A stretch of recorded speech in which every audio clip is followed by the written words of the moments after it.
혹시 우리 요한복음 강의가 이번에가 몇 번째 강의인지 혹시 기억하세요? 하도 많아가지고 기억을 잘 못 하실 것 같은데, 이번 강의가 제가 헤아려 보니까 27번째 강의입니다. 근데 요한복음 메시지가 워낙 함축적이어서 진도가 잘 나가질 않아요. 게다가 요한복음 6장은 요한복음 전체에서 71절까지 있는 아주 긴 말씀입니다. 그래서 요한복음을 아마 제 생각에는 끝내려면 아주 오랜 시간이 지나야 되지 않을까 그 생각을 합니다. 오늘은 우리가 예수를 믿는 사람들이 다 믿음이 자라가기를 원하는데, 믿음이 자라가는 이 단계에 대한 말씀을 좀 드렸으면 생각을 합니다. 이 요한복음은 이 사복음서 중에서 저술 목적이 가장 뚜렷하게 드러나 있는 그러한 말씀입니다.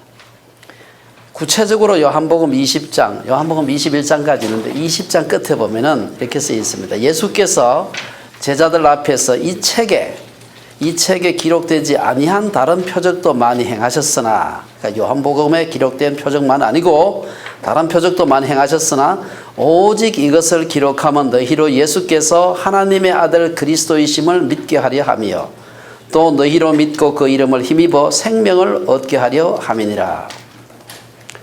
사도 요한은 예수님이 행하신 모든 것을 기록한 것이 아니고 꼭 필요한 것들, 예수님이 하나님의 아들이신 것을 나타내는데 꼭 필요한 것들만 선별해서 요한복음에 포함시켰다 하는 것을 얘기하고 있습니다. 요한복음의 총 21장 중에서 6장은 제일 긴 장입니다. 71절까지 있습니다. 하지만 이 오병이어의 기적이 이제 앞쪽에 나오고, 그리고 오병이어 기적 이후에 예수님께서 배를 타고 갈릴리 바다를 가로질러서 가버나움으로 가신 사건이 앞쪽에 1절에서 25절까지 나오고 있습니다. 그리고 난 뒤에 26절부터 71절까지는 사실은 비슷한 얘기를 굉장히 어떤 의미에서 좀 지루하게 반복을 하고 있습니다. 앞에 있었던 1절에서 25절 오병이어의 기적이나 또 배를 타고 가버나움으로 가신 이 사건도 사실은 그 뒤에 26절에서 71절까지를 얘기하기 위한 배경이에요. 그래서 이게 전혀 다른 사건이 아닙니다. 그래서 지금까지 우리가 쭉 요한복음을 읽어보면은 사도 요한이라는 사람이 굉장히 글을 쓰는데 치밀한 분입니다. 저는 글을 쓰는 걸 어불하는 사람인데 굉장히 치밀하게 글을 쓰는구나, 그런 생각을 자주 합니다. 사건 하나를 기록하더라도 요한복음 20장 끝부분에 있는 요한복음의 저술 목적에 맞도록 모든 것이 그 요한복음 20장 30절 31절 그게 맞도록 포커스를 맞추어서 한자 한 단어를 고르는 것을 볼 수가 있습니다. 그런데 요한복음 6장을 보게 되면 이 글 쓰는 사람답지 않게 같은 사건을 조금씩 말을 바꾸어서 계속해서 반복하고 있는 걸 볼 수가 있습니다. 여러분들 글을 쓸 때 같은 말을 반복하는 것은 글 쓰는데 자살행위라고 합니다. 같은 말을 하더라도 완전히 바꾸어서 다르게 하면 몰라도 비슷한 말로 반복하는 것은 한 페이지 아니 몇 페이지에 한 번만 반복을 해도 읽는 사람이 지루해야 합니다. 그런데 사도 요한은 불과 요한복음 6장이라고 하는 좀 긴 장이긴 하지만 여기에서 같은 말을 계속해서 반복하고 있는 것을 볼 수 있습니다. 반복하는 것은 강조한다는 의미도 있지만 강조하는 것은 읽는 사람에게 아주 지루하다는 느낌을 줄 위험성이 많습니다. 그럼에도 불구하고 사도 요한은 계속해서 같은 얘기를 반복을 하고 있습니다. 그러면 요한이 반복하고 있는 내용이 무엇일까요? 우리가 앞에서 우리 읽었습니다만은 몇 가지를 좀 살펴보게 되면은 본문 앞에까지의 내용만 가지고 살펴보더라도 27절에 보면은 계속해서 먹는 양식, 썩을 양식, 양식에 대한 얘기가 반복되어서 나옵니다. 27절에 보면은 6장 27절에 보면은 썩을 양식을 위하여 일하지 말고 영생하도록 있는 양식을 위하여 하라. 33절에 보면은 하나님의 떡은 하늘에서 내려 세상에 생명을 주는 것이니라. 35절에 보면은 나는 생명의 떡이니 내게 오는 자는 결코 줄이지 아니할 것이요 나를 믿는 자는 영원히 목마르지 아니하리라. 48절에 보면 내가 곧 생명의 떡이니라. 51절에 보면 나는 하늘에서 내려온 살아있는 떡이니 사람이 이 떡을 먹으면 영생하리라. 사실 오늘 본문도 이렇게 반복하시는 예수님의 말씀의 그 연속이라고 할 수 있습니다. 우리가 지금까지 이 내용을 보게 되면은 너희들은 내게 이걸 달라고, 세상에서의 그 떡을 달라고 하지만 사실은 그 떡이 아니라 이 떡을 먹어야 된다 라고 계속해서 예수님께서 반복하고 있는 것을 볼 수가 있습니다. 내가 곧 생명의 떡이니 나를 믿으라, 이런 말이 계속해서 반복해서 나오고 있습니다. 오늘 본문을 보면은 여러분들이 그 성경 말씀이 성경에 이렇게 음표가 붙어 있질 않아서, 그 강세가 붙어 있질 않아 가지고 저자의 그 감정이 충분히 드러나질 않습니다. 그냥 글자로만 쫙 써놔 가지고 이게 어떤 감정으로 썼는지 알려면 앞뒤 문맥을 보고서 자세히 생각을 해봐야 되는데, 오늘 이 본문을 가만히 읽어보면은 제가 이 본문을 읽으면서 생각이 났던 것이, 어린아이가 아플 때 엄마가 아이에게 젖을 먹이거나 혹은 음식을 먹이기 위해서 애를 쓰는 그 모습을 제가 생각해 보았습니다. 어떻게든 이 아이에게 음식을 먹이기 위해서 엄마가 애를 쓰는 그 모습으로 예수님께서 아무리 말씀을 해도 알아듣지 못하는 저 유대인들을 놓고서 어떻게 하면 저 사람들이 좀 알아듣고 이 말을 좀 이해할 수 있을까 싶어가지고 막 애를 쓰는 엄마의 모습이 오늘 제가 이 말씀을 보면서 생각이 났습니다. 어떤 의미에서 성경에, 여러분 성경이 총 몇 장인지 잘 모르시죠? 저도 헤아려 본 건 아니고 제가 찾아보니까 성경 전체가 1189장이라 그래요. 성경의 1189장 전체가 하나님께서 우리를 향하신 그 안타까운 그 호소라고 할 수가 있습니다. 예수님께서 엄마의 마음으로 눈물을 흘리신 사건이 신약에 몇 차례 나오는데, 그 중에 한 예를 들면은 누가복음 13장에 보면은 오 예루살렘아 예루살렘아 대언자들을 죽이고 네게 보낸 자들을 돌로 치는 자여, 암탉이 자기 새끼들을 자기 날개 아래 모음같이 내가 얼마나 자주 내 자녀들을 함께 모으려 하였더냐. 그러나 너희가 원치 아니하였도다. 오늘 본문에서 요한은 그런 끌어오르는 예수님의 안타까운 마음을 표현하려고 노력하고 있습니다. 예수님이 그처럼 간곡하게 반복해서 말씀하시지만 많은 무리들은 그 말씀을 이해하지 못했고, 예수님이 먹고 마시라는 생명의 음료와 양식이 무엇인지 알지 못했습니다. 그러면서 오늘 본문의 52절을 보면은 유대인들이 서로 논쟁하면서 뭐라고 얘기합니까? 이 사람이 어찌 능히 자기 살을 우리에게 주어 먹게 하겠느냐. 다시 말해서 이들은 예수님이 말도 안 되는 주장을 지금 한다고 생각하는 것입니다. 하지만 예수님은 자신에 대해서는 알지만 자신을 먹고 마시지 못하는 그 백성들을 보면서 안타까워하시는 겁니다. 요한이 안타까워하시는 예수님의 마음을 표현하면서 우리들에게 믿음의 단계를 4단계로 오늘 본문에서 표현하고 있습니다. 첫 번째 단계는 생명을 얻는 단계다. 52절, 53절에 보면은, 특별히 53절에 보면은 예수께서 이르시되 내가 진실로 진실로 너희에게 이르노니 인자의 살을 먹지 아니하고 인자의 피를 마시지 아니하면 너희 속에 생명이 없느니라. 믿음의 첫 번째 단계는 예수님을 먹고 마심으로 생명을 얻는 단계라고 할 수 있습니다. 예수님의 살과 살을 먹고 피를 마시는 이 표현은 어떤 의미에서 섬뜩한 표현입니다. 사람을 잡아먹는 것이죠. 단순한, 그렇지만 이 표현은 섬뜩하지만 사실 그 내용을 뒤에 읽어보면 내용은 아주 단순한 내용입니다. 이것은 예수님을 하나님의 아들로서, 예수님을 우리의 구주로서 받아들이는 것을 의미하는 것입니다. 34절 35절 앞에 보면 우리 지나간 본문입니다만 거기에 보면은 그들이 이르되 주여 이 떡을 항상 우리에게 주소서. 이 떡 하는 말은 먹는 떡, 오병이어의 떡, 그 떡을 말해요. 그 떡 좀 많이 주세요. 이제 헛다리를 짚는 것이죠. 그렇게 하니까 예수님께서 뭐라고 얘기합니까?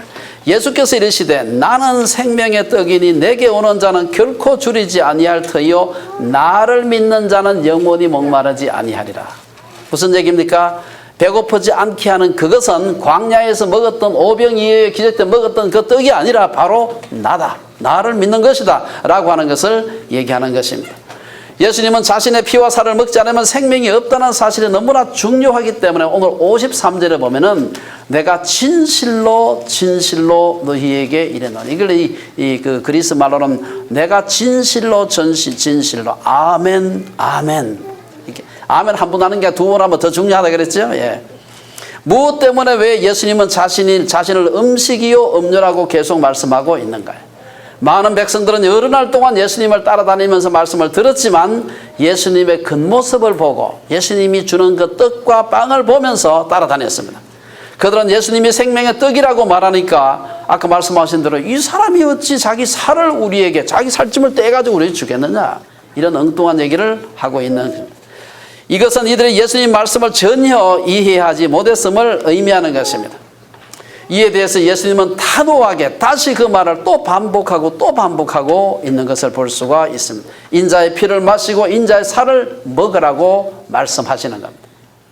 음식이라고 하는 것은 보라고 있는 것이 아니라 먹으라고 있는 것입니다. 우리가 요한복음 14장에 보면 나는 길이요 진리요 뭐 생명이다, 나는 부활이요 뭐 이런 말이 계속 나는 뭐뭐다 이렇게 얘기하는 게 자주 나오는데, 나는 길이라고 할 때는 아 길이구나 하는 게 아니고요, 그 말이 의미하는 바는 그 길로 가라는 의미입니다. 그렇죠? 내가 음식이다 하는 것은 음식을 먹으라고 있는 것입니다. 예수님이 자신을 참된 음료, 참된 음식이라고 말할 때는 그것을 먹고 마시라는 의미입니다. 우리가 그분을 먹고 마실 때 그분으로 인해서 살아갈 힘과 에너지를 얻을 수 있고 생명의 축복을 얻는 것입니다. 예수님의 몸을 드리는 제사를 가장 잘 표현하고 있는 것이 바로 히브리서 10장입니다. 거기 보면은 히브리서 10장 4절 이하에 보면은 이는 황소와 염소의 피가 능히 죄를 없이 하지 못함이라. 그러므로 주께서 세상에 임하실 때에 이르시되 하나님이 제사와 예물을 원하지 아니하시고 오직 나를 위하여 한 몸을 예비하셨도다. 이 한 몸이 바로 예수 그리스도의 피와 살이라는 겁니다. 베드로 역시 베드로전서 3장에서 그리스도께서도 단번에 죄를 위하여 죽으사 의인으로서 불의한 자를 대신하셨으니 이는 우리를 하나님 앞으로 인도하려 하심이라. 육체로는 죽임을 당하시고 영으로는 살리심을 받으셨으니, 여기 보면은 예수님께서 우리를 위해서 죽으신 그 죽음 그 자체를 가리키고 있는 것을 볼 수가 있습니다. 자신을 하늘에서 내려온 떡이라 음료라고 말하니까 다른 생각에 사로잡혀 있던 군중들은 전혀 이것을 이해하지 못했습니다. 그래서 이 사람이 그 요셉의 아들, 우리 동네 같이 살던 요셉의 아들 그 예수가 아니냐, 목수하던 여러 가지 여러 가지 나무로 만든 장롱도 만들어주고 하던 그 목수 이 예수가 아니냐, 우리가 그 부모를 아는데 어찌 자기가 하늘에서 내려왔다 하느냐. 우리도 그럴 만 하지 않습니까? 우리도 사실 그 같은 동네에 살던 어떤 아저씨가 그렇게 얘기한다면 충분히 그렇게 얘기할 수 있는 것입니다. 어찌 이 사람이 능히 자기 살을 우리에게 주어 먹게 하겠느냐, 이런 동문서답을 하고 있는 것입니다. 이러한 무리들을 향해서 예수님은 안타까운 마음으로 믿음의 첫 번째 단계, 나의 살을 먹고 나의 피를 마시라. 이거 북조선 말로 하자면은 뭐라고 얘기할 수 있습니까? 동무들 날래 나오라고요. 그게 북조선 말입니다. 사람들이 안 나오는 거예요. 그냥 앉아가지고 엉뚱한 소리나 하고 지금 요셉의 아들이 무슨 소리 하느냐 이렇게 하고 있는 겁니다. 지금 두 번째 믿음의 단계는 뭡니까? 이것은 영생과 부활을 얻는 단계입니다. 54절 55절을 보면은 내 살을 먹고 내 피를 마시는 자는 영생을 가졌고 마지막 날에 내가 그를 다시 살리리니. 영생을 얻는다는 것은 앞에서 생명을 얻는 말과 같다고 할 수 있지만 54절에는 이 영생을 부활에, 내가 다시 살리겠다는 부활에 연계시키고 있다는 점이 다릅니다. 왜 예수님의 살과 피를 마시는 그것을 예수님은 그렇게 말씀하실까요? 오늘 여기 보면은 예수님께서 예수님의 피를 마시는 이 자는 영생과 부활에 이른다 이렇게 얘기하는데, 55절에 보면 그 질문에 대한 답이 있습니다. 이는 예수님의 살이야말로 참된 양식이요 예수님의 피야말로 참된 음료이기 때문입니다. 여기서 참된 하는 이 말은 원래 그 헬라 말에서 진리라는 말의 형용사형입니다. 알레테이 하는데 알레테스 하는 말입니다. 진리를 할 때를 진리의, 진리와 같은 이런 뜻이에요. 아주 참되단 말이죠. 진리의 특징은 불변하고 영원한 것처럼 참된 음식과 참된 양식은 영원히 배고프거나 목마르지 않게 하는 것이어야 합니다. 진리가 아침에 다르고 저녁에 다르고 이게 진리가 아니죠. 그건. 그래서 58절에서 요한은 유대인들이 하늘처럼 떠받드는 모세가 광야에서 주었던 그 음식 만나조차도 사람들을 영원히 배부르게 하지 못했습니다. 그거 먹고 다 죽었습니다. 그때 먹었던 사람 중에 거기 살아있는 사람이 하나도 없었습니다. 거기에다가 비유하면서 그 광야에서 먹었던 만나를 먹었던 조상들은 다 죽었지만 내가 주는 음식과 내가 주는 피는 음료는 영원하다. 그걸 먹으면 영원히 산다 라고 얘기하는 것입니다. 그러면서 다시 한번 예수님이 주시는 참된 음식과 음료를 강조하시는 것입니다. 영원히 배고프지 않는 음식과 영원히 목마르지 않는 음료를 말씀하시면서 예수님은 바로 직전 요한복음 4장에서 나오는 그 얘기를 지금 머릿속에 그리면서 이 말씀을 하고 있는 것입니다. 거기 보면은 사마리아 여인의 사건이 나오고 있는데 그 여인은 남편을 5번이나 바꾸고도 만족하지 못했던 사람이었습니다. 이 세상 어디에서도 자신의 영혼의 갈증을 해결할 수 없었던 한 여인이 예수님을 만나면서 영원한 해결을 했던, 목마름을 해소했던 것을 우리가 기억하고 있습니다. 지금 예수님 앞에 서서 예수님을 힐문하고 비난하고 있는 유대인들도 실은 사마리아 여인과 다를 바가 없는 사람들이었습니다. 자신들은 아브라함의 후손이요, 막 거룩한 선민이요, 이런 교만한 생각으로 가득 차 있는 그 사람들이었지만 예수님의 눈에는 허기진 영혼을 부여잡고 발버둥치는 이 사마리아 여인과 하나도 다를 바가 없었던 것입니다. 앞에서 또 우리가 베데스다 연못가에서 38년 동안 몸져 누워 있었던 사람에 대한 얘기를 살펴보았습니다.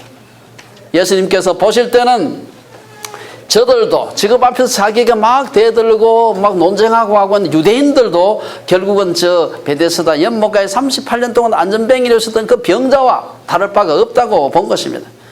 예수님의 눈에는 저들도 조상들이 먹고도 죽었던 그 떡이 아니라 다시는 배고프거나 목마르지 않는 참된 음식과 참된 음료를 먹어야 하는 사람들이었습니다. 이 흥미로운 것은 54절의 말씀을 보게 되면은 54절은 영생을 시제적으로 마지막 날에 다시 살리는, 다시 말해서 부활의 사건보다도 앞쪽에 얘기를 하고 있습니다. 보통 보면 부활하고 난 뒤에 천국 가서 영원히 산다 그렇게 생각을 하는데 그렇지 않고 그런 사람에게는 영생을 얻고 내가 마지막 날에 다시 살리겠다 이렇게 얘기를 하고 있습니다. 내 살을 먹고 내 피를 마시는 자는 영생을 가졌고 마지막 날에 내가 그를 다시 살리리니. 무슨 뜻입니까? 이는 세상에 사는 동안 이미 영생의 축복을 누리는 자가 마지막 날에 부활의 영광에 참여한다는 의미입니다. 죽고 난 뒤에 영원히 산다 그것도 말이 되지만 이 세상에 살면서 그 영생의 축복을 그 소망 가운데 사는 사람이 마지막 날에 다시 살리는 부활의 축복에 참여한다는 것입니다. 이미 이 세상에 살아있는 동안 영생의 축복을 누리는 자가 부활의 영광에 참여한다는 것이죠. 그 다음에 우리가 단계는, 믿음의 단계는 예수님과 하나가 되는 단계입니다. 56절에 보면은 내 살을 먹고 내 피를 마시는 자는 내 안에 거하고 나도 그의 안에 거하나니. 여기서 거하고 혹은 거하나니 이 말은 그리스 동사에서 현재의 능동태입니다. 무슨 말입니까? 계속해서 그 상태에 머물러 있다는 것을 옛날에 한번 있었다든지 앞으로 있을 거라는 게 아니라 계속해서 그 상태, 예수님의 살과 피를 마시는 자는 이미 예수님 안에 들어와서 계속 그 상태로, 하나 된 상태로 존재한다는 것입니다. 여러분, 그 A가 B 안에 있고 B가 A 안에 있다, 이 표현이 성경에 자주 나오는데 그 중에 요한복음에만 나오는 이 독특한 표현입니다. 제가 다른 데는 찾아보진 않는데 그냥 하나하나는 안 찾아봤지만 찾아보는데 딴 데는 이 표현이 없어요. 요한복음에는 굉장히 자주 이 표현이 반복되고 있습니다. 몇 군데 좀 예를 들어보면은 내가 행하거든 나를 믿지 아니할지라도 그 일은 믿으라. 그러면 너희가 아버지께서 내 안에 계시고 내가 아버지 안에 있음을 깨달아 알리라. 요한복음 10장 38절에 나오는 말씀. 뒤에 보면 14장 10절에 보면 내가 아버지 안에 거하고 아버지는 내 안에 계신 것을 너희가 믿지 아니하느냐. 그 뒤에 보면 또 그 요한복음 14장 11절에 보면 그 다음 이어서 내가 아버지 안에 거하고 아버지께서 내 안에 계심을 믿으라. 그 다음에 요한복음 14장 20절에 보면 그 날에는 내가 아버지 안에 너희가 내 안에 내가 너희 안에 있는 것을 너희가 알리라. 그 다음에 보면 17장에 보면 아버지여 아버지께서 내 안에 내가 아버지 안에 있는 것 같이 그들도 다 하나가 되어 우리 안에 있게 하사 세상으로 아버지께서 나를 보내신 것을 믿게 하옵소서. 이 17장 여기는 보면 예수님께 앞에는 14장 여기는 예수님께서 제자들을 놓고서 마지막 다락방 설교를 하고 있는 것이고 17장은 예수님께서 하나님 앞에 기도하고 있는 내용입니다. 우리는 여기서 보게 되면 예수님께서 십자가에 달리시기 직전에 제자들에게 유언처럼 말씀하신 14장의 그 설교 말씀과 그 다음에 하나님께 드리는 피 맺힌 이 처절한 기도를 기록하고 있는 17장에 내가 그 안에 하나님 안에 하나님이 내 안에 내가 너희 안에 너희가 내 안에 하는 이 표현이 반복해서 나오는 것을 볼 수가 있습니다. 이 비슷한 표현이 오늘 읽었던 말씀 말고도 몇 군데가 요한복음에 더 나오고 있습니다. 여러분 A가 B 안에 B가 A 안에 있다. 이 표현은 수학에서 집합론에서 사용하고 있는 표현입니다. A의 모든 원소가 B에 속하고 B의 모든 원소가 A에 속한다. 그럼 A는 B라는 얘기입니다. 인간의 삶에서 이러한 관계를 엿볼 수 있는 관계가 바로 이 결혼 관계입니다. 여러분 그 아가서를 읽어보게 되면 아주 그 흥미로운 표현이 많이 있는데 제가 아가서를 좋아하는 거 다 아시죠? 아가서에 보면은 아주 흥미로운 표현이 몇 가지가 있는데 아가서 2장 16절에 보면 나의 사랑하는 자는 내게 속하였고 나는 그에게 속하였구나. 요걸 뒤에 바꾸어 가지고 순서를 바꾸어서 6장 3절에 보면은 나는 나의 사랑하는 자에게 속하였고 나의 사랑하는 자는 내게 속하였다. 이것을 갖다 요즘 말 아주 쉽게 사자성어로 말하면 뭡니까? 부부는 일심동체라 말이에요. 일심동체. A가 B에 속하고 B가 A에 속했다면 A는 B라는 얘기입니다. 아주 간단한 표현이지. 이것은 또한 생명을 나눈 혈맹의 동지를 표현할 때도 사용하는 말입니다. 우리가 6.25 전쟁 때 우리나라에 파병해준 그래서 많은 피를 흘렸던 우리 캐나다와 같은 국가를 말할 때 혈맹이라고 얘기합니다. 혈맹. 혈맹의 우방이다. 뭐 이런 얘기를 합니다. 생사의 고비를 함께 넘었던 동지라는 뜻이지요. 예수님을 먹고 마심으로 믿음의 길에 들어선 사람은 마치 남녀가 결혼으로 한 몸이 되듯 전쟁에서 사선을 함께 넘는 혈맹의 동지가 되듯 예수님과 긴밀한 관계가 된다는 것을 의미하는 것입니다. 그러면은 참된 음료와 참된 음식은 우리를 어떻게 그리고 왜 예수님과 하나로 만들까요? 이것은 먹는 비유를 좀 생각해 보면은 이 말이 무슨 뜻인지 좀 알 수가 있습니다. 첫째, 먹는 것은 우리의 존재를 결정하기 때문입니다. 음식을 먹으면은 음식이 내 일부가 되는 것입니다. 여러분 신토불이라는 말 아시죠?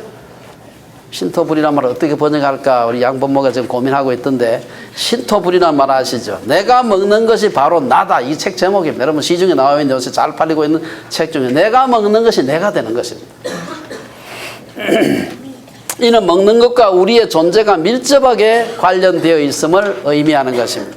육식을 좋아하는 사람, 채식 좋아하는 사람, 맵고 짠 거 좋아하는 사람, 싱거운 거 좋아하는 사람, 건더기 좋아하는 사람, 저는 건더기 좋아하고 제가 물을 좋아합니다. 예, 그래서 아주 잘 맞습니다.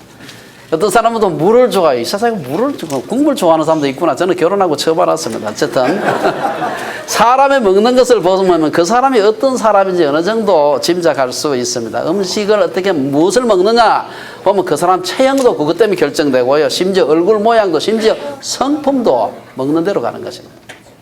먹는 것이 우리의 존재를 결정한다는 말은 먹는 것이 우리로부터 흘러나오는 것을 결정한다는 말이기도 합니다. 음식을 먹으면 음식 냄새가 나고요. 김치 먹으면 김치 냄새 나고 마늘 먹으면 마늘 냄새 나는 것입니다. 어떤 사람은 마늘 실컷 먹고 뭐 양치질 하고 가면 아무 냄새 안 날 줄로 착각하는 사람들이 많이 있는데 아주 큰 오산입니다. 그건 마늘 냄새는 우리의 입에만 배는 게 아니고요. 이게 소화기관 전반에 제가 보니까 세포 하나하나에 다 배는 것 같아요. 그래서 절대로 냄새가 없어지지 않습니다. 그거 먹고 한 일주일 내지 열흘 정도 안 먹어야 그 다음에 냄새가 없어지지 암만 이빨 닦아도 안 되는 것입니다. 마찬가지로 인도 사람들한테는 카레 냄새 나고요. 백인들한테는 백인 냄새 나고 아프리카 흑인들에게는 그들만의 독특한 냄새가 나는 것입니다. 이처럼 우리가 예수를 먹고 마시면 예수의 냄새가 나게 되어 있습니다. 이것은 다만 사용하는 종교적인 용어나 교회에 출석하는 외적인 모습을 통해서만 예수 믿는 표시가 나는 것이 아니고요. 어떤 의미에서 그런 것들은 예수의 냄새라기보다는 종교의 냄새입니다. 그거는. 이상하게 예수 믿는 사람끼리 모여가지고 뭐 사용하는 언어들이 아니십니까? 우리끼리만 모이면 성경에 나와 있는 이 용어들이 굉장히 오래전 용어들인데 요새 쓰지도 않는 말을 성경이 있기 때문에 쓰는 경우가 많습니다. 요새 뭐 성경에는 그런 말, 성경에는 요새 새로 번역하는데 모르겠습니다만 뭐 송사한다. 이 성경에 옛날에 사용하던 우리나라의 말입니다. 근데 아직 그대로 있어서 송사란 말은 지금은 세상에서는 재판이라 그러지 송사란 말 쓰지 않습니다. 은혜를 받았다.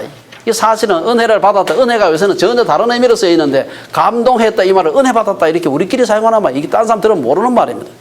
그런 말 사용한다 그래가지고 예수의 냄새가 나는 게 아니다. 그건 종교의 냄새에 불과한 것입니다. 우리에게 필요한 것은 우리의 성숙한 인격을 통해 느껴지는 예수님의 향기, 그분의 인격의 향기를 말하는 것입니다. 이것을 바울은 고린도후서 2장 15절에서 우리는 구원받는 자들에게나 망하는 자들에게나 하나님 앞에서 그리스도의 향기니 냄새라고 하면 기분이 별로 안 좋은데 향기라고 하면 기분이 좋죠. 예. 오랫동안 예수님을 먹고 마셨다는 사람으로부터 아무런 예수의 향기가 나지 않는다. 이건 뭔가 something wrong입니다. 우리 자신을 돌아보면서 정말 내게서 예수의 향기가 나는가 한번 생각을 해봐야 됩니다. 둘째, 먹는 것은 우리의 관계의 특성을 결정하게 됩니다. 예수님 안에 거한다는 말은 예수님과 살아있는 관계를 가지고 살아간다는 것을 의미하는 것입니다. 이것을 요한복음 15장에 보면은 나는 포도나무 너희는 가지니 포도나무와 그 가지의 관계에 비유하고 있는 것을 볼 수가 있습니다. 여러분 그 포도나무는 넝쿨식물이기 때문에 막 뻗어나가요. 그래가지고 한 나무가 아니고 몇 나무가 막 섞여서 나가게 되면 이 가지가 어디에 속해 있는지를 알 수가 없습니다. 근데 이 가지가 어디에 속해 있는지 확실히 알려면 밑에 둥치를 잘라보면 일주일만 있으면 거기에 안 속한 가지들은 거기에 속한 가지들은 시들시들 말라서 다 말라 비틀어집니다. 쉽게 알 수 있죠. 우리는 예수님에게 연결되어 자양분을 공급받으면서 사는 사람들이고 그런 사람을 가리켜서 우리는 예수 믿는 사람이다 그렇게 얘기합니다. 그래서 예수님과 관계가 끊어지게 되면 시들게 됩니다. 예수님과의 관계가 끊어졌는데도 아무런 문제가 없는 듯이 싱싱한 듯 살아가고 있는 사람이 있으면은 그 사람은 다른 나무에 붙어 있는 사람입니다. 예수님과 우리의 또 다른 관계는 양과 목자의 관계입니다. 예수님은 복음서에서 자신과 자신을 믿는 자들의 관계를 목자와 양의 관계에 비유하고 있습니다. 요한복음 10장 11절 이하에 보면 나는 선한 목자라 선한 목자는 양들을 위하여 목숨을 버린다. 14절에 보면 나는 선한 목자라 나는 내 양을 알고 양도 나를 아는 것이 아버지께서 나를 아시고 내가 아버지를 아는 것 같으니 나는 양을 위하여 목숨을 버리노라. 우리 한국 문화에서 먹는 것은 다만 배를 부리는 것만 그새 그 의미만 있는 것이 아니라 관계를 의미하는 것입니다. 우리 문화의 가장 큰 부분이 회식 문화입니다. 회식 문화. 우리 사회에서 인간관계를 끈끈하게 만드는 핵심적인 요소가 함께 밥 먹는 겁니다. 중요한 사람을 만나거나 중요한 의논을 할 때는 밥 먹는 데 초청을 합니다. 우리 점심 같이 합시다. 저녁 같이 합시다. 이렇게 밥 먹는 데 초청을 하는 것입니다. 그걸 이해 못하면 아직 한국 문화를 잘 이해하지 못한 사람입니다. 좋은 식사로 기분이 좋아지면 서로 의사소통도 원활하고 좋은 결론에 이르기가 쉬운 것입니다. 제가 이번에 한국 가서 제가 한국 가면 저희 그 간사들을 다 불러가지고 현직 간사뿐 아니라 전직 간사들까지 다 오라 그래가지고 밥을 항상 한 번씩 사주는데 뭐 그동안 가면 뭐 그냥 비빔밥 정도로 사줬습니다. 근데 이번에 우리 주빌리에서 돈을 좀 댔잖아요. 그래서 이번에는 고기를 사주겠다 그래가지고 그 사무실 근처에 있는 고깃집에 가가지고 한 12명 정도 장정들 되다가 고기를 사줬는데 그 마음대로 먹어도 좋다. 그럴 때 뭐 얼마나 많이 먹는지 뭐 자매 간사 형제 간사 가릴 것이 없어요. 한 사람이 한 3인분씩 먹는데 제가 조금 걱정이 되더라고요. 이게 돈을 감당을 하겠나 싶었는데 시커 먹고 나니까 보통 때 먹는 게 3배가 나왔더라고요. 보통 한 8만 원 정도 하면 제가 시커 먹는데 그날은 24만 원 가까이 나왔더라고요. 그런데 중요한 것은 그 고기를 시커 먹고 그 다음에 마지막에 밥을 못 먹었어요. 뭐 냉면이나 마저 먹는데 그걸 먹을 배가 없는 거예요. 하도 고기를 많이 먹어가지고. 그래 먹고 나니까 기분이 너무 좋은 겁니다. 우리 간사들이 뭐 그렇게 기분이 좋을 수가 없어요. 일이 일사천리로 되는 겁니다. 그래 되면. 여러분 그 차나 한잔 합시다 이런 말은 이제 한국 문화에서 넘어간 겁니다. 그래서 차나 한잔 합시다 그거는 서양 문화죠. 그거는 저녁 식사 한번 합시다 이래야 이제 한국의 문화를 뭔지 아는 사람입니다. 흥미롭게도 일본 사람은 먹고 마시자는 얘기를 거의 하지 않습니다. 자기 집 앞에 세워놓고 문 앞에 세워놔놓고 1시간씩 얘기해요. 들어와서 차 한잔 하자는 소리 안 합니다. 이게 일본 사람들의 모습이지. 같이 먹고 마시는 일을 잘 하지 않으니 일본 사람들은 관계의 축복을 누리지 못합니다. 도리어 다른 사람들의 관계가 족쇄가 되고요. 굴레가 되는 것이 일본 사회입니다. 그 마을에 있기 때문에 움직할 수가 없어요. 그런 의미에서 예수님이 자신을 먹고 마시라고 한 것, 즉 특별한 관계, 끈끈한 관계를 맺자고 초청하신 것은 이것은 특별한 축복입니다. 세 번째, 먹는 것은 우리의 삶의 열매를 결정하기 때문입니다. 우리가 예수님 안에 거한다는 말은 예수님으로 인해서 열매 맺는다는 것을 의미하는 것입니다. 예수님을 먹고 마심으로 바른 관계를 맺고 있을 때 우리가 바른 열매를 맺을 수 있는 것입니다. 이것을 예수님은 이렇게 말씀하십니다. 요한복음 15장 5절에 보면은 나는 포도나무요 너희는 가지라 그가 내 안에 내가 그 안에 거하면 사람이 열매를 많이 맺나니 나를 떠나서는 너희가 아무것도 할 수 없습니다. 가지가 줄기에서 떨어지면 열매를 맺을 수 없는 것처럼 우리가 예수님으로부터 떨어지게 되면은 이 열매를 맺을 수가 없는 것입니다. 언젠가 제가 사과 과수원을 하는 어떤 분으로부터 아주 당도가 높은 사과를 만드는 방법을 아느냐? 여러분, 그 당도가 높은 사과를 만들려면은 우리가 고전적인 방법은 제일 좋은 거는 품종 개량을 하는 것이죠. 단 사과가 열리는 품종으로 품종 개량을 하는 것이나 가지치기를 잘 해가지고 그 햇빛이 잘 들게 한다든지 아니면 퇴비를 많이 줘가지고 어떻게 한다든지 이거는 다 아는 방법인데 그분의 방법은 그런 방법이 아니에요. 뭐냐? 설탕을 갖다 한 덩어리를 만들어가지고 사과 옆에다가 묻어놓는 거예요. 사과나무 밑에다가. 그러면 비가 자꾸 오면 그 술술 녹아가지고 밑으로 줌줌 내려가가지고 뿌리를 통해서 나무로 올라간다는 거예요. 그러면은 사과가 단 사과가 열리는데 제가 해보진 않았지만 충분히 일리가 있는 말이다. 왜냐? 뿌리에서 흡수해서 올라가는 대로 열매가 열리기 때문입니다. 여러분, 장미꽃을 갖다 빨간 물감 있는 물에다 드러나면 장미 색깔 변합니다. 마찬가지로 우리가 예수님을 먹고 마시게 되면 우리도 예수님의 맛을 내게 되고 예수라는 열매를 맺게 되는 것입니다. 우리 자신에게 열리는 열매를 한번 살펴봅시다. 부족하고 빈약하지만 예수의 열매가 맺혀지고 있는가? 콩 심은 데 콩 나고 팥 심은 데 팥 나듯이 우리가 예수님께 붙어 있으면 예수의 열매를 맺게 되는 것입니다. 우리의 삶이 어떤 열매를 맺고 있는가? 여러분, 감나무가 몸부림을 친다고 해서 사과가 열리는 것이 아닌 것입니다. 우리가 예수님을 먹고 마시면 그분으로 말미암아 살아간다면 우리에게 예수의 열매가 맺혀진다는 것입니다. 마지막 단계, 오늘 믿음의 단계 57절에 보면은 예수로 말미암아 살아가는 단계를 얘기하고 있습니다. 예수님과 온전한 하나됨의 결과는 그분으로 인해 살아가는 것입니다. 예수님은 예수 믿는 자가 예수님으로 인해 살아가는 것의 수준을 오감하게도 예수님이 하나님으로 인해 살아가는 것과 같다. 여러분 지금 오감하지 않습니까? 우리가 그렇게 할 수 있나? 예수님이 하나님으로 인해서 살아가는 것처럼 우리가 예수님의 살과 피를 먹으면 그분으로 인해서 살아가는 존재가 된다는 것입니다.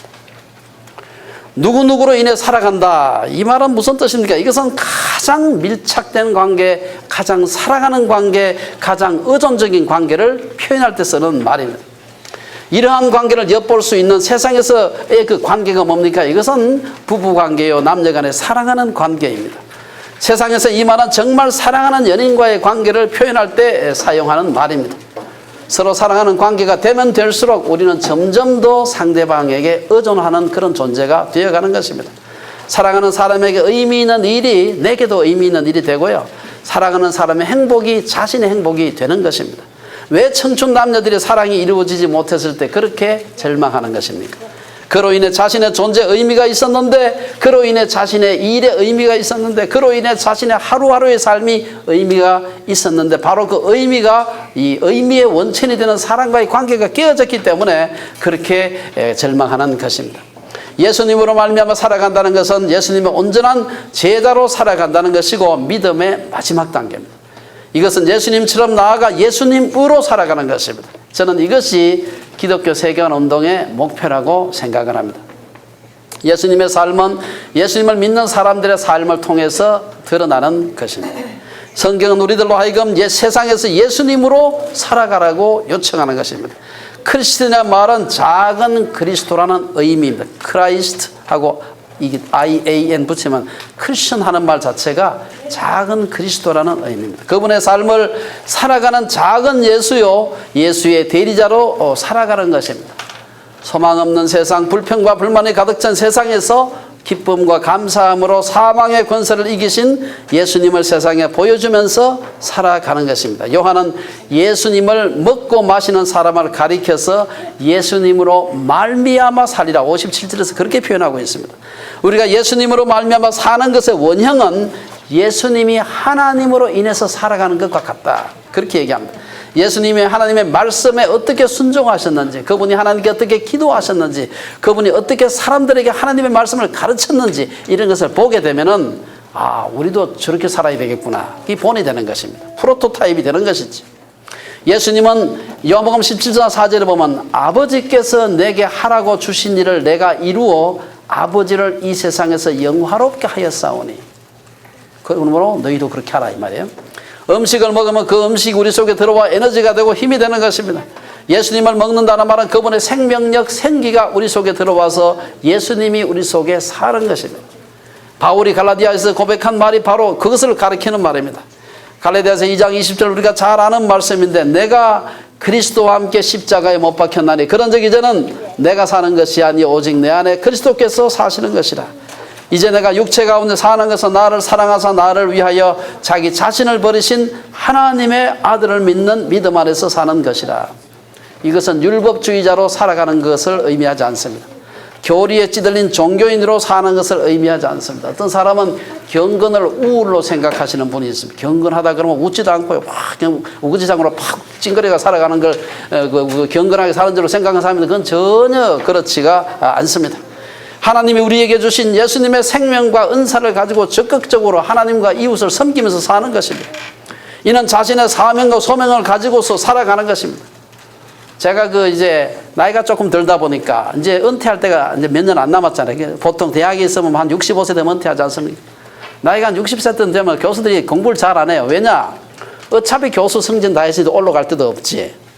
괜히 연구 많이 한다고 연구비 많이 따오면요. 연구비 나중에 보고 낸다고 굉장히 골치 아픕니다. 그러니까 공부를 별로 안 해요. 논문도 써봐야 점수 올라가는 것도 아니고 누가 잘 알아주는 것도 아니고. 놀아요. 제가 너무 잘합니다. 그래서 그냥 주태야태 낮에는 테니스 치고 밤에는 텔레비 보는 것입니다. 그냥. 근데 제가 정말 예수 믿고 받은 큰 축복 중에 하나가 그겁니다. 저는 공부를 업으로 삼는 사람 아닙니까? 공부해서 먹고 사는 사람이에요. 내게 주신 하나님의 소명이 사실은 죄송하지만 목회가 아니고 저는 공부하는 거라고 생각을 해요. 그래서 공부하는 데 대해서 제가 지치질 않습니다. 지금도. 그래서 제가 단독으로 계속해서 논문도 계속 쓰고 계속해서 1년에 책을 2권씩 쓰는 이유가 거기 있어요. 공부하는 것이 내게 소명이라고 생각하기 때문에. 천국 가서 상 받을 일이 저는 공부라고, 제게는 적어도 공부라고 생각하기 때문에 제가 지치지 않는 것입니다. 예수님은 우리의 생명의 떡이 되시기 위해서 먼저 십자가에서 자신의 몸을 산산조각으로 부수었습니다. 열매가 떡이 되기 위해서는 먼저 가루가 되어야 하는 것처럼 우리도 예수님을 닮아 그분과 같이 다른 사람들에게 떡이 되는 삶을 살기 위해서는 우리 자신이 먼저 부서져 죽어야 되는 것입니다. 그래서 사도 바울은 나는 날마다 죽노라. 그러할 때 우리의 열매의 수준이 아니라 떡의 수준으로 세상을 비난하는 자가 아니라 세상을 변화시키는 자로 구원받는 자의 차원에서 구원하는 자의 차원으로 성숙해 가는 것입니다. 몇 가지 결론으로 권면의 말씀을 드리면서 마치겠습니다. 오늘 본문은 바로 앞에 있는 생명의 떡을 알지 못하고 동문서답하는 유대인들을 안타까운 마음으로 바라보시면서 예수님께서 말씀하시는 것을 소개하고 있는 것입니다. 저는 여러분 좀 아시는 분 아시겠지만 지난 한 20수년 동안 매어 달리던 창조과학으로부터 돌이킨 후에 지속적으로 창조과학자들로부터 비난을 받고 있습니다. 제가 20년 이상 창조과학의 족쇄를 메고 살았기 때문에 그들의 마음을 누구보다 제가 더 잘 압니다. 그리고 그렇게 미워하잖아. 안타깝죠 그냥. 왜 그걸 모를까? 저 역시 자신만이 성경적이고 진리의 편에 서 있다는 근본주의자의 확신 가운데 살다가 그렇게 살 때는 복음주의 전문가들의 말이 하나도 들어오지 않죠. 저것들은 믿음이 없어서 타협하고 있는 사람들이라고 늘 생각했습니다. 근데 제가 그걸 전공을 하고 보니까 그게 틀리는 거 아는데 사실은 1년이 걸리지 않습니다. 근데 거기에 빠져가지고 20몇 년 동안 제가 그걸 알지 못했어요. 근데 지금도 알지 못하는 제가 그 사람들을 보니까 마음에 소위 burning heart를 갖는 거예요. 뜨거운 마음이 생겨요. 미운 마음이 아니라 어떻게 그걸 모를까? 그것도 PhD 박사학위를 가졌다는 사람이에요. 그래서 어떤 사람은 PhD를 permanently head damage도 된 사람을 얘기한 사람이에요. 어떻게 그걸 저렇게 모를까? 하지만 제가 창조론을 전공하기로 작정하면서 창조과학이 잘못된 신학과 잘못된 틀린 과학에 기초하고 있음을 깨닫는 데는 오랜 시간이 걸리지 않았습니다. 제가 깨닫고 나니 아직까지 그 속에 빠져 있으면서 도무지 알아듣지를 못하는 사람들이 안타깝게 이럴 때에 없는 게 있습니다. 아무리 얘기를 해도 귀가 없어서 못 알아듣는 것이 아니요 학벌이 부족해서 못 알아듣는 것이 아닙니다. 편견과 닫힌 마음을 갖고 있으니 알아들을 수가 없는 것입니다. 창조론을 전공하는 학자로서 아직까지 터무니없는 창조과학에 매여 있는 사람들을 볼 때 예수님이 이 답답해하신 마음이 어떤 마음이었을까 제가 이해가 조금 돼요. 오늘 본문은 생명의 양식, 영생하는 양식이 바로 자기 눈앞에 있는데 헛다리를 짚고 있는 유대인들을 바라보면서 안타까워하는 그 예수님의 마음을 그리고 있습니다. 이것을 먹고 마시기만 하면 되는데 도대체 헛다리를 짚으면서 목을 곧게 세우고 예수님께 덤벼드는 그 유대인들을 보면서 요한은 오늘 우리들에게 참된 음식, 참된 음료에 대한 교훈을 하고 있는 것입니다. 사람에게 있어서 먹을 거리, 음식은 동물들의 먹거리와는 더 의미가 다릅니다. 사람은 동물과 달랐어요. 먹을 것이 없으면 배만 고픈 것이 아니에요. 배가 고프면 살 맛도 없어지고, 배가 고프게 되면 일도 재미가 없어지고, 배가 고프면 무엇보다도 스스로가 비참하게 느껴집니다. 내가 이 먹고 살지도 못할 만큼 이렇게 무능한 사람인가 싶어가지고 살 맛이 없어져요. 이게 사람과 동물의 차이입니다. 마찬가지로 우리가 영원한 생명의 떡이 되시는 예수님을 먹지 않을 때 소망도 삶의 의미도 찾지 못하는 것입니다. 하지만 생명의 떡을 먹은 자들은 어떻게 살아야 됩니까? 첫째는 영생의 소망, 부활의 소망을 가진 자처럼 사는 것입니다. 예수 믿는 맛을 알면 무엇을 해도 어디를 가도 행복한 것입니다. 제가 우리 주비를 체포의 모토를 해방시키는 공동체가 되자, 믿음의 공동체가 되자, 해방시키는 종교의 족쇄가 아니라 진리의 자유함을 맛보게 하는 그런 교회가 되게 만들자는 것이 우리 모토입니다. 그게.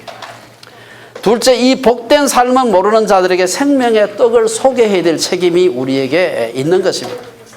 사마리아 여인이 생명의 떡인 예수님을 발견한 후에 너무나 기뻐서 가만히 있을 수가 없어요. 그래서 동네에 달려가서 사람들에게 전도했던 얘기 우리가 다 알고 있죠. 생명의 떡을 먹은 우리는 다른 사람들로 하여금 그 떡을 먹도록 권해야 됩니다. 강제할 수는 없겠지만 권해야 됩니다. 다른 사람들이 찾아왔을 때 먹을 것이 있는 사람이 되는 것이 필요합니다. 정말 복을 받은 사람은 남을 복되게 하는 사람들입니다. 음식값 잘 내는 사람, 그 사람 주변에 사람 모이는 거 다 아시죠? 밥 잘 사주면 주변 사람 모입니다. 사람 모이면 사업도 되고 다 잘 되는 것입니다. 인복이 있다 그러죠. 호가지까지 예수님을 멀리서 바라만 보던 그런 분들은 일어나서 주님 앞에 나아가야 됩니다. 그리고 그분을 먹고 마시고 그분 안에 거하고 그분으로 인해서 살아가는 그런 복된 삶을 사시기를 주의 이름으로 축원합니다. 기도하겠습니다.